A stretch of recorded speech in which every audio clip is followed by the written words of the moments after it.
আমার সকল মিষ্টি বন্ধুদের জানাই শুভ সকাল। সবাই কেমন আছো? আশা করছি ভালো আছো, সুস্থ আছো। আমরাও মোটামুটি ভালোই আছি, সুস্থ আছি। আর আমার এমএস ভিলেজ লাইফস্টাইলে আরও একটি নতুন ভিডিওতে তোমাদেরকে জানাই অনেক অনেক স্বাগত আর অনেক অনেক ভালোবাসা। আজকে সকাল থেকেই ভিডিওটা শুরু করছি। অনেক দিনই ব্লগ দেওয়া হয় না, তো অনেক দিন থেকেই ভাবছি যে তোমাদের সাথে ব্লগ ভিডিও শেয়ার করব। সকাল থেকে আমি দুপুর পর্যন্ত কি করি। তো এখন সংসারের মানে কাজের দায়িত্বটা একটু বেশি। তার কারণ হচ্ছে একাই সব কিছু সামলাতে হচ্ছে। আর সকালবেলা দেখো দাদাভাইয়ের ভাত রেডি করতে হবে, ওই জন্য সকালবেলার ঝামেলাটা একটু বেশিই থাকে। তো সেই জন্য সকাল সকাল উঠে ঘর বারান্দাগুলো ঝাড় দিয়ে পরিষ্কার করে নিয়েছি। আর এখানে চলে এসেছি রান্নাঘরে। তো রান্নাঘরের সমস্ত জিনিসপত্র এলোমেলো হয়েছিল, আর সব কিছু পরিষ্কার করে ঝাড়ঝুট দিয়ে এবারে আমি ঘর বারান্দাগুলো মুছে নেব। তার জন্য একটা মগে করে জল নিয়েছি। তার কারণ হচ্ছে যে মোছার যে ডাব্বাটা ছিল সেটা অনেক দিনই ইউজ করি না, কারণ এখন বেশিরভাগই 2 টাইম করে ঘর বারান্দা মুছি। তো সেই জন্যই আর ওইভাবে মোছা হয় না। তো একটুখানি জল দিই আর ওতে একটুখানি ফিনাইল কিংবা যেটা দিয়ে ঘর মুছি সেটা দিয়েই আমি ঘরটা এইভাবেই মুছে নিই। তো সেইভাবে আজকেও দেখো সেইভাবেই করছি। আর কি বলো তো, মানে সব সময় ঘর বারান্দাগুলো মুছে রাখলে না, পরিষ্কার পরিচ্ছন্ন থাকলে দেখতেও ভালো লাগে আর নিজেদেরও একটা শান্তি ফিল হয়। তো সেজন্য সকালবেলা উঠেই আগে ঘর বারান্দাগুলো মুছে নিচ্ছি। তো ওদিকে ভাতটাও বসাতে হবে। দাদাভাইয়ের একদিন না একটুখানি জ্বর মতো হচ্ছে, ওই জন্য আজকে বললো একটু লেটে যাবে, ওই জন্য একটু লেটেই রান্নাটা বসাবো। সেই জন্য হাতে একটু সময় পেয়ে গেলাম, ওই জন্য আজকে আগে থেকেই ঘর বারান্দাগুলো ঝাড়ঝুট দিয়ে পরিষ্কার করে মুছে নিচ্ছি। আর এখন কিন্তু তোমাদের দাদাভাইও ওঠেনি আর সোনাইও ওঠেনি। তো সোনাই অনেকটাই লেটে ওঠে এখন, মানে অনেক রাত্রেবেলা ও ঘুমায়, প্রায় 1টা-1:30টার সময় প্রায় ঘুমায়, মানে প্রায়শই এটাই হয় যে 12টা, 12:30, 1টা এরকম টাইমে ও ঘুমায়। আর সকালবেলা ওঠে অনেকটাই লেটে, 9টা, 9:30টাও বেজে যায়।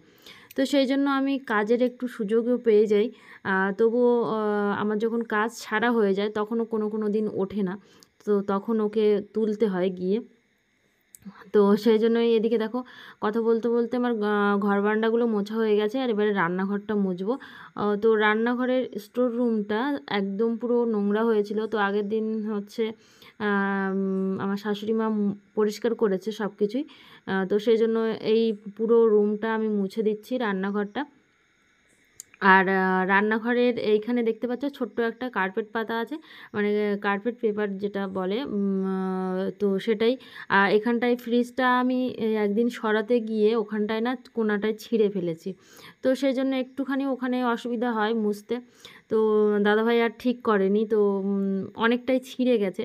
তো সেই জন্য নতুন একটা জিনিস প্রথমেই ছিঁড়ে ফেলেছি, তো কেমন একটা লাগছে। তো যাই হোক, ওখানে এখন ঠিক করা হয়নি, দাদাভাইকে বলবো ঠিক করে দিতে। আর সব কিছু মুছে টুছে পরিষ্কার করে নিয়েছি। আগেই তো থালা বাসনগুলো ধুয়ে নিয়ে চলে এসেছি, কারণ হচ্ছে এঁটো থালা বাসন এখানে সারা জায়গায় ছড়িয়ে ছিটিয়ে ছিল। তো সেই জন্য আগেই পরিষ্কার করে নিয়েছি। আর সব কিছু পরিষ্কার করে মুছে টুছে নিয়ে চলে এসেছি ফাইনালি রান্না বসাতে। তো আজকে অনেক কিছুই রান্না করব ভাবছি। তো এদিকে দেখো বরবটিগুলো বার করেছি, দাদাভাই কালকে বাজার করে নিয়ে এসছে বরবটি, তারপরে আলু, পেঁয়াজ, সেগুলো এখনও মানে থলে থেকে বার করা হয়নি আর কি, লঙ্কা। তো এইগুলোই। আর সোনাইয়ের খিচুড়ি রেডি করব, তার জন্য এখানে দেখো বরবটি, আলু, কুমড়ো কেটে নিয়েছি। আর এই বাটিটাতে মানে চাল, একটুখানি চাল, ডাল আর ডালিয়া রেখেছি, ভিজিয়ে রেখেছি। তো ভিজিয়ে রাখলে কি হয়, মানে তাড়াতাড়ি ওইটা হয়ে যায় আর কি। তো আগে থেকেই আমি কিছুক্ষণ ভিজিয়ে রেখেছি। আর এদিকে তার মধ্যে আমি বরবটিগুলো কেটে নিচ্ছি, ভাজা করব। তো এদিকে তো ভাজার জন্য আমি বরবটি আলু কেটে নিচ্ছি, আর ওদিকে ভাতটা আমি ইন্ডাকশনে বসিয়ে দিয়েছি। তার কারণ হচ্ছে ভাতটা হওয়ার পরে সোনাইয়ের খিচুড়িটা বসাবো, ওই জন্য আগে ভাতটা করে নিচ্ছি। আর ভাতে ভাতে ভাত করছি, আলু ভাতে ভাত করছি। তো পান্তা ভাত কিছু ছিল, ওই যে বাবা আর আমার শাশুড়ি মা খেয়ে নিয়েছে। তো আমরা দুজন খাবো, তোমাদের দাদাভাই আর আমি। তো সেই জন্য আলু সেদ্ধ ভাত দিয়েছি। আর এদিকে বরবটি আলু কাটছি, তার সেটা হচ্ছে দুপুরের জন্য। আর আজকে হচ্ছে আমাদের বাড়িতে তোমাদের দাদাভাইয়ের মাসি, মেসো আর আরেকজন আসবে। তারা হচ্ছে কাঠ নিয়ে যেতে আসবে। তো জানি না থাকবে কি না, তো দেখাই যাক। আর আমি তো বেশি বেশি করেই রান্না করছি। ওরা যদি থাকে তাহলে এক্সট্রা ভাতটা আবার পরে করে নেব। তো এদিকে দেখো বরবটি আলু কাটা হয়ে গেছে। আর ওরা আসছে মেনলি কি বলো তো, কাঠ নিয়ে যেতে। কাঠ বলতে আমাদের রেমাল ঝড়ে আমাদের একটা নারকেল গাছ পড়ে গেছিলো, বড় একটা নারকেল গাছ। তো রেমাল ঝড়ে পড়ে গেছিলো এটাই বলবো। তার কারণ হচ্ছে রেমাল ঝড়ে না পড়ে তার পরেও পড়তে পারতো, কিংবা তার আগেও পড়তে পারতো। গাছের গোড়াটা একদম নষ্ট হয়ে গেছিলো, তো ঝড়ের সময়ই পড়ে গেছিলো আর কি। তো সেই নারকেল গাছটা ওইভাবে কাটাই ছিল, মানে কেটে রাখা ছিল।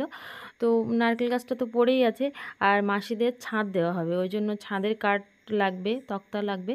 তার জন্য ওই গাছটা নিয়ে কাটিয়ে তক্তা করবে, ওই জন্য নিয়ে যাবে। সেই জন্যই হচ্ছে ওরা এসেও গেছে, আর ওরা ওই কাঠ তুলছে। আর ওই নারকেল গাছটা না অনেক মানে লম্বা নারকেল গাছ ছিল, আর ওটাতে সব থেকে বেশি নারকেল হতো। তো সেটাই, সেই নারকেল গাছটাই পড়ে গেছে। আর পুকুরের সাইডে আরেকটা গাছ আছে, তো সেটাও বলছে কেটে দেবে। তার কারণ হচ্ছে ঝড়ে কখন কি হয়, মানে পুকুর পাড়ে একদম, তো যাওয়া আসাই তো হয়, ওই জন্য ওখানে কোনো বিপদ আপদ ঘটে যায়, ওই জন্যই কেটে দেবে বলছে। তো এখন আপাতত থাকবে, পরে কেটে দেবে। তো এদিকে দেখো কথা বলতে বলতে আমি বেগুন আলু উচ্ছে দিয়ে একটা শুক্তো করব। তার জন্য বেগুন আলু উচ্ছে কেটে নিচ্ছি, আর এর সঙ্গে ডেমো শাক দেবো। তো শাকটা আমার আগের দিন কাটা ছিল, কিছু আমি রান্না করেছিলাম, আর কিছু ডাঁটা ছিল ডেমো শাকের ডাঁটা, তো সেটাই আমি এর সঙ্গে দিয়ে দেবো। আর তরকারি রান্না করতে করতে অনেকগুলোই তরকারি হয়ে গেছিলো আজকে। তো ভেন্ডি আলু রান্না করব, এদিকে হচ্ছে বরবটি আলু ভাজা, আবার এদিকে আছে বেগুন আলু ডাঁটা দিয়ে শুক্তো। তো এই যে ডাঁটাগুলো বেশ মোটা মোটা ছিল কিন্তু। তো মানে একটা ডাঁটায় পুরো একটা তরকারি। তো এদিকে তো তরকারি কেটে নিচ্ছি, আর ওদিকে ওরা সব গাছ তুলছিল। তো অনেক লম্বা গাছ, যেটা বললাম অনেক লম্বা গাছ, ওই জন্য অনেক লোকজন না হলে তো এগুলো নিয়ে যেতে পারবে না। ছোট ছোট গুঁড়ি করে কাটা আছে, তবুও অনেক লোকজন না হলে, অন্তত 4-5 জন না হলে ওই গাছগুলো নিয়ে যেতে পারছিল না। তো মেসোমাসি ওই জন্যই ওরা এসছে। আর দুপুরে সকালে ওরা খাওয়া দাওয়া করে এসছে বাড়ি থেকে, সকালবেলা আর খাওয়া দাওয়া করবে না, দুপুরবেলা যদি থাকে তাহলে আমি ভাতটা এক্সট্রা করে নেব। তো চলো ঝটপট রান্নাবান্নাগুলো সেরে নিই। আর সকালবেলা এখনও খাওয়া দাওয়া তো হয়নি, এখন সোনাইয়ের খিচুড়িটা করা বাকি। ও উঠলেই ওকে আগে খাওয়াবো, তারপরে আমাদের খেতে। এদিকে আমার ভাতটা হয়ে গেছে, ভাতটা আমি উপর দিয়ে নিচ্ছি। আর আমার কিন্তু এখনও তরকারি কিছুই রান্না করা হয়নি, শুধু ভাজাটা সবে বসিয়েছি, আর সোনাইয়ের খিচুড়িটা বসিয়ে দিয়েছি। আর ফাইনালি আমার এখন রান্নাবান্না পুরো কমপ্লিট হয়ে গেছে সব কিছুই। এই যে দেখো, এখানে হচ্ছে সকালের যে ভাতটা ছিল সেই ভাতটা কিছুটা আছে, দুজনের মতো ভাত আছে। আর এদিকে কি কি রান্না করেছি চলো দেখাই। এখানে হচ্ছে ভেন্ডি আলু মাছ দিয়ে রসা করেছি, 3 পিস মাছ ছিল ফ্রিজে, তো সেই মাছটা দিয়েই রসা করেছি। আছে পুঁটি মাছের টক, আর এদিকে আছে ভাজা, বরবটি আলু ভাজা, আর এখানে হচ্ছে ডাঁটা বড়ি দিয়ে আলু দিয়ে বেগুন দিয়ে শুক্তো। তো আজকে রান্না করতে করতে না অনেকগুলোই তরকারি হয়ে গেছে। আর এদিকে আমি ভাত উপর করছিলাম, দাদাভাই ভিডিওটা করছিল, তার কারণ হচ্ছে আমি ভাত উপর দিচ্ছিলাম, তার জন্য দাদাভাইকে বললাম যে একটুখানি ভিডিওটা করে দাও। আর এটা হচ্ছে দুপুরের জন্য, মানে মাসিরা আছে ওই জন্য এক্সট্রা ভাত এটা বসিয়েছিলাম। তো সেই ভাতটা হয়ে গেছে, আর তার মাঝখানে না প্রচণ্ড বর্ষা হয়ে গেছে, মানে বর্ষা এত জোরে হয়েছে, সবাই বলছে বর্ষা হচ্ছে না বর্ষা হচ্ছে না, মানে হঠাৎ করেই বর্ষা চলে এসছে। তো এদিকে ভাতটা আমার হয়ে গেছে, আর ওদিকে লাস্টে ডিমের ঝোল বানাচ্ছিলাম, তো ডিমের ঝোলটা এখন আমার হয়নি। আর এদিকে দাদাভাই যাচ্ছিল ঘরে, সোনাই হচ্ছে ফোন দেখছে, আর ওর ঠাম্মা শুয়ে আছে, তো ওখানে বসে বসে দেখো কেমনভাবে ফোন দেখছে। আর ফোনে তো গান চলছিল, তো সেই জন্য ভয়েস ওভার করতে হলো। তো সোনাই এদিকে ফোন দেখুক, আর ওকে স্নান টান করিয়ে দিয়েছি, ও এখন ফোন দেখছে। আর আমি এদিকে কাজবাজগুলো সেরে নিই। আর এই যে দুধটা গরম করে নেব, মানে জ্বালিয়ে নেব আর কি, বাড়িরই গরুর দুধ। তো আমাদের বাড়ির সবাই কিন্তু দুধ খেতে খুব পছন্দ করে, কারণ এর আগেও আমাদের যখন বাড়িতে গরু ছিল না তখন গরুর দুধ কিনে আনা হতো, কিনে খাওয়া হতো। আর এখন তো বাড়িতেই আছে। তো এদিকে দেখো ডিমের ঝোলটা রেডি হচ্ছে।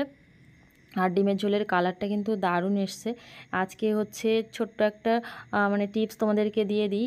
পেঁয়াজ রসুন যখন কষাচ্ছিলাম ওর মধ্যেই একটুখানি টমেটো কেচাপ দিয়ে দিয়েছিলাম, তার জন্য ঝোলের কালারটা এত সুন্দর এসছে, আর খেতেও কিন্তু টেস্টি হয়েছে। তো এরকমভাবে তোমরা অবশ্যই বানিয়ে খেও, অবশ্যই ভালো লাগবে। আর চলো আজকে হচ্ছে এখনও পর্যন্ত আমার তো স্নান টান হয়নি, রান্নাবান্না কমপ্লিট করলাম এই মাত্র। তো এবারে হচ্ছে স্নান দান সেরে খাওয়া দাওয়া করব। ভিডিওটা এখানেই শেষ করছি। যদি ভিডিওটা ভালো লাগে অবশ্যই লাইক কমেন্ট করো। আজকের মতো টাটা।